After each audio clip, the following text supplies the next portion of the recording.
예, 오늘의 정치 핫토픽 세 번째입니다. 최동석이 요즘 화제죠. 최동석 인사혁신위원장, 인사혁신처장 차관급입니다. 이 최동석 발언이 상당히 지금 논란을 일으키고 있는데, 그런데 이거 잘 보시면은 최동석이 아마 이제 이재명에 대해서 명비어천가를 불러서 지금 이 차관급까지 됐죠. 차관까지 됐는데, 일단 이재명에 대한 품평은 완전히 본인이 아마 출세를 하기 위해서 이 의도적으로 막 한 말 같은데 칭송을 했는데, 다른 좌파 정치인들에 대해서 한 말은 이게 촌철살인처럼 들립니다. 딱딱 맞아 떨어집니다. 실제로. 그래서 제가 이 좌파 정권의 민낯이 이 같은 좌파로 이 인사혁신처장이 된 최동석의 말로서 좀 풀이를 해보려고 합니다.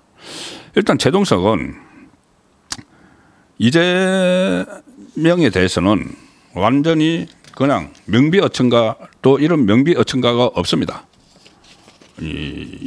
이재명에 대해서는 이재명을 유튜브 방송에서 예수의 비유까지 했습니다. 그리고 민족의 커다란 축복이다.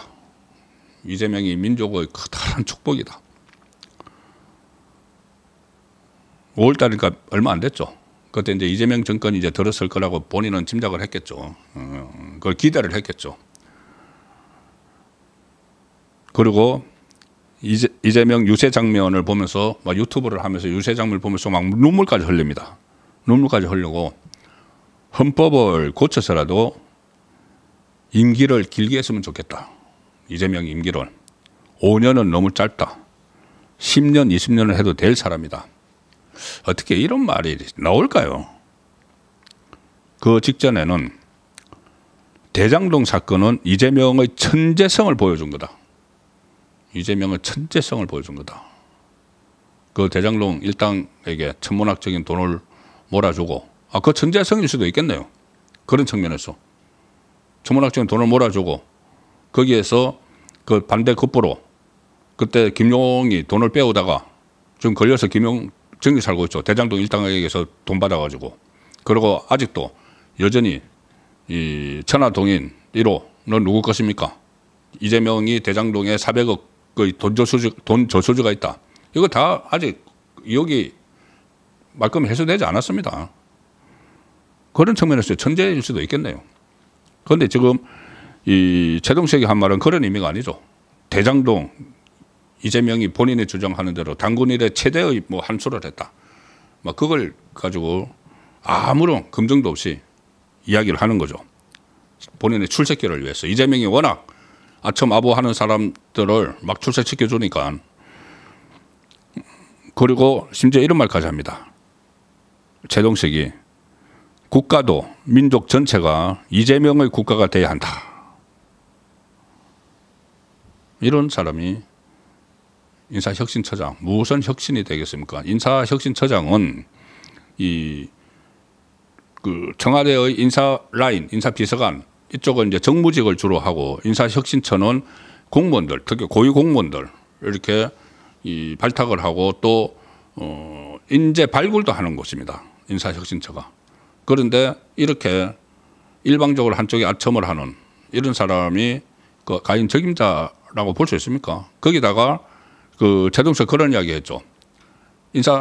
그 국회에 나와가지고 강선우에 대해서 갑질에 대해서 어떻게 생각을 하느냐고 하니까, 나는 집에 TV도 없어요. 신문 안 봐요. 나는 굉장히 바빴어. 그런 거 몰라. 아니면 그 나라가 돌아가는, 세상 돌아가는 여기에 대해서 완전히 담을 쌓고 산다는 이야기인데, 그런 사람이 무슨 인재를 발굴을 하고 적재적소에 공무원을 배치를 하고 그 일을 지금 하겠다고 하는 거죠. 말이 안 되는 소리죠. 자, 이재명에 대해서는 이렇게 하면서 다른 그 좌파 정치인들은 막 질타를 합니다. 그 질타를 하는데 그것도 이재명에게 잘 보이느라고 질타를 합니다. 워낙 이렇게 나가다가 보니까 너무 오바를 해버렸는데, 자, 어떤 이야기를 했냐면은, 2002년 대선 때, 그때 이재명이 졌죠. 민주당 후보로 나와서 졌죠. 졌는데 그 진 원인을 이재명이 아니고 이재명 캠프에 있던 사람들한테 일단 돌립니다. 돌리는데 누구를 겨냥을 하느냐. 그때 당시 총괄선대본부장을 했던 우원식, 정무조정실장을 했던 강훈식, 공동선대위원장이었던 윤호중, 이 세 사람이 책임이라는 이야기입니다. 이재명 책임이 아니고 선거에 진 것이. 그러면서 이렇게 이야기합니다. 강훈식이 실린 사진을 쭉 거론하면서 여기 있는 얼굴들 다시는 정치판에 얼씬도 못하도록 해야 된다. 그 이야기합니다.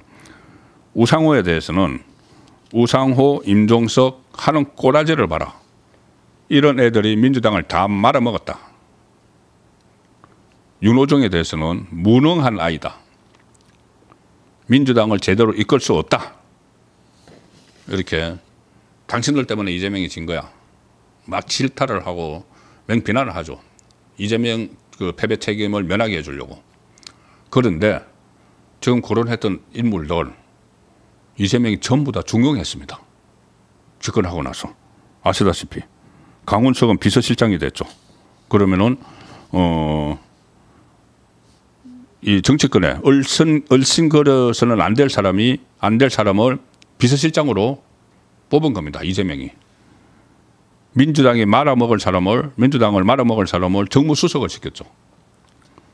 무능한 아이를 행안부 장관으로 임명을 했습니다. 그러면 이재명의 사람 보는 눈이 참 없는 거죠. 둔감한 거죠. 자, 이런 이야기들 뿐이 아니고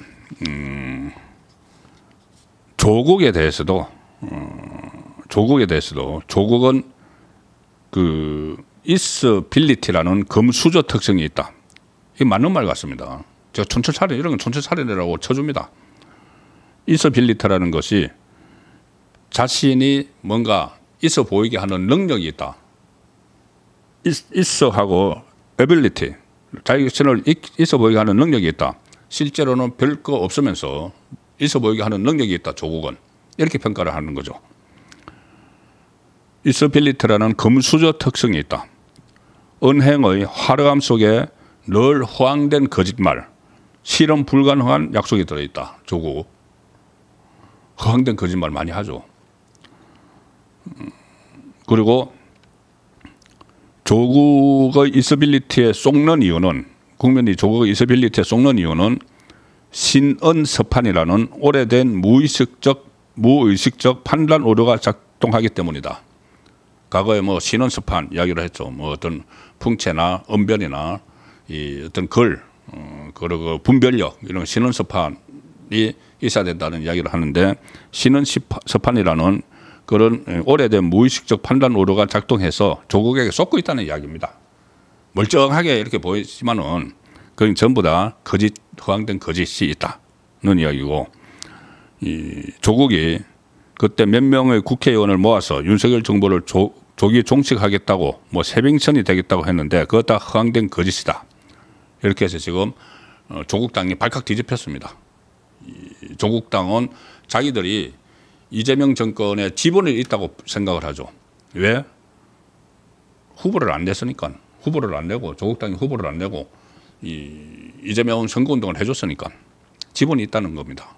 그래서 조국도 빨리 사면시켜달라고 하고 있고 하는데, 그 이재명이 인사혁신처장으로 발탁한 사람이 조국을 완전히 박살을 내버리는 그런 말을 하는 전력이 있죠. 자, 이런 것들이 제가 어제 말씀드린 것처럼 좌파가 지금 찢어지고 있는 그 하나의 또 이 사례도 되는 것입니다. 이 최동석은 문재인도 공격을 했죠. 문재인이 오늘날 우리 국민이 겪는 모든 고통의 원천이다. 멍청이다. 이런 이야기까지 했습니다. 자, 이렇게 이 일종의 이 최동석이 이재명에 대해서는 극찬을 하고 다른 사람들에 대해서는 완전히 폄하를 하는, 깎아내리는, 그것도 이재명을 위해서 다 했던 말인데 지금은 본인에게 부메랑이 돼서 자리가 지금 위태로운 상황이 됐죠. 자, 그런데 이 최동석이 극찬을 한 이재명의 진짜 모습은 뭐 다들 아시겠죠. 그런데 오늘 제가 이 기사를 보고 정말 이재명의 민낯을 보는 것 같은 생각이 듭니다. 뭐냐 하면은 오늘 어제 수석 보좌관 회의가 있었는데 어제 그 강유정, 용산 강유정 대변인이 이재명이 이런 말을 했다고 전했습니다. 뭐냐면은 이재명이 일선 검찰에서 민생 사건의 처리가 늦어져서 시민들이 불편을 겪고 있는 사항은 없는지 자세히 살펴보고 검토해서 보고하라, 이렇게 지시를 했다는 겁니다. 자, 검찰에서 민생 사건 처리가 늦어져서 시민들이 불편을 겪고 있는 것 같은데 그 어떤 실태를 보고해, 이렇게 했답니다. 이 말을 듣고 검찰이 발칵 지적했습니다. 부글부글 하는 거죠. 왜 그러냐 하면은 아니 검찰을 망가뜨려서 수사 역량을 훼손시킨 것은 이재명인데 이재명이 지금 와서는 검찰이 민생수사를 제대로 못한다고 질타를 했다, 이런 이야기입니다. 이재명이 과거에는 재판이 1년 정도, 2년 정도면 끝났는데 이제는 기한 없이 길어진다거나 이런 부분을 좀 살펴라, 이렇게 이야기를 했다는 건데 이렇게 된 이유가 이런 겁니다. 가령 TV조선이 취재를 했는데 재경지검의 한 부장검사는 이렇게 이야기합니다. 민생 수사가 어려워진 것은 정확히 민주당 때문이다. 검수완박 이후 직접 수사가 어려워지면서 사건 처리 기간이 2.5배가량 늘어나 버렸다. 경찰이 보안 수사에 따르지 않으면 어떻게 할 방법이 없다. 자, 이런 상황을 이재명이 만든 거죠. 문재인과 이재명이 만든 거죠. 검수완박 그때 하면서. 그다음에 또 있습니다. 이 전직 검사장은 이렇게 이야기를 했습니다. 일선지검에서 민생 사건 처리를 맡아야 할 검사들이 모두 특검으로 빨려 들어가 버렸다. 그래서 민생 수사 기능이 마비됐다. 이 특검은 이재명이 다 출발시킨 거죠. 120명의 검사를 차출을 해서. 그런데 이 120명의 검사인데 이게 서울중앙지검의 검사 수 200명의 절반이 넘는 그 규모죠. 그리고 특히 수사 실무 인력이 5년 차에서 부부장 검사 사이가 수사 실무 인력인데 거기가 총 740명 정도가 되는데 그 중에서 120명을 빼가 버렸습니다. 그러면은 6명 중 1명이 특검에 가 있죠. 실제 수사를 할 수 있는 검사 중에서. 그렇게 자기가 만들어 놓고 왜 이렇게 검사 수사가 제대로 안 되느냐. 그 이야기를 하고 있는 겁니다. 뭔가 좀. 그리고 이것뿐이 아닙니다. 이재명을 수사했던 검사들을 전부 다 일선에서 다 빼오고 있죠. 다 빼버리고 있죠. 그래서 막 지금 그 검찰 인사가 시작됐는데 막 사표를 내고 나가고 있습니다. 이런 상황을 마치 본인은 거기에 대해서 아무 책임도 없는 듯이 지금 이야기를 하면서 검찰이 왜 제대로 민생수사를 못하느냐 이렇게 질책을 했다는 좀 어이없는 기사가 있어서 소개를 드렸습니다.